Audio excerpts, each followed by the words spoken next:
This is about the time when I was born.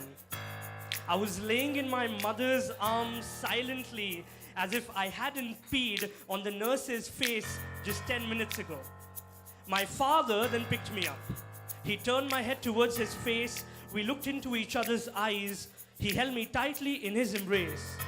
He looked at me and said, "Mera beta engineer banega." And that's how the journey of Mera Beta and Papa began. I was 11 years old, and while all other boys went out to play cricket in the evenings, I asked Dad if I could go for painting classes because I liked painting and the colors and the empty canvas, which was my world that I could create. But Papa said no. He said, which self-respecting 11-year-old boy chooses painting over cricket? I tried to talk to him, convince him, but I was way too shy back then, and this was about my self-respect now, so I went out with Chintu. That one friend we all have when we're young, that really short guy with well-cut hair, wearing the same t-shirt and shorts since the past 1 week, and shoes so old, even his grandfather felt young. But it wasn't Chintu who forced me to play cricket. It was Papa, who never let me paint. And whenever he saw crayons in my hands, scribbling trees or birds or people, he snatched them away from me and said, "Son, this is not what you're made for." I wondered how Papa already knew what his 11-year-old son was made for. His 11-year-old son who wore the same underwear for 3 days without telling anyone. But Papa knew what I was made for. And I loved Papa, and I trusted him. So when I was 14, he made me join these really expensive coaching classes. He told me they will teach me everything I love and will give my life a direction. They taught me physics, maths, biology, and chemistry. As a 14-year-old, all I could think of physics, maths, biology, chemistry was PMBC. Papa must be correct. So without any fight, I took it on with my might, and everything now looked white and black. The artist in me had died long back. I hadn't touched crayons, nor had I painted in a very long time, but I was 14. And I liked a girl. And this love was burning new and fresh like the morning flowers. So as a good son, I went up to Dad, and I told him about us two lovers, a tight slap on my left cheek.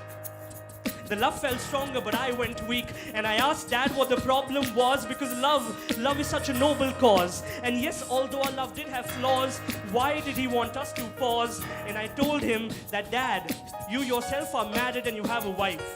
So what's the issue if I have a girl in my life? Another slap, now unexpected, hit my right cheek. I was 16. And my 10th boards had just ended. And throughout 10th grade, while I slogged to make it through with flying colors, as they call it in our coaching classes, a decent 92% got me through. And my dad remarked that with 92%, nobody will really know you, and that you could have done better, but you did not try. And now that it's done, no one will ask why. I still remember that face of his, it still makes me cry. He saw my mark sheet, turned away and left. It was a disappointed goodbye. But I know I tried hard enough. There were just too many distractions, and it was time to decide what stream I had to take.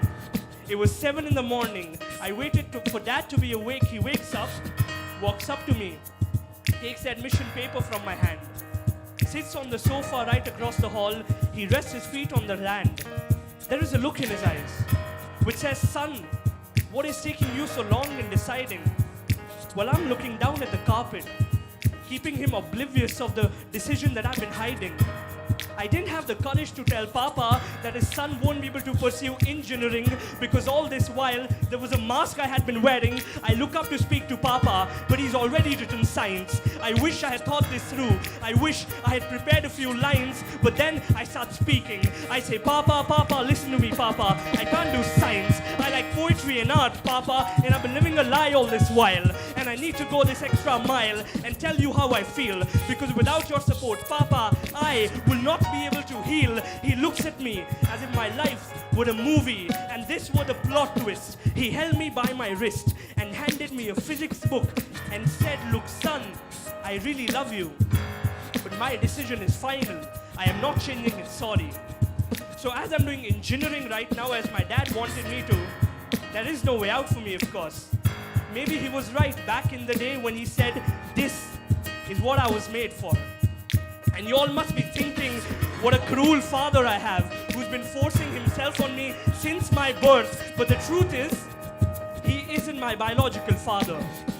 And this isn't even my story. This could be anyone's story.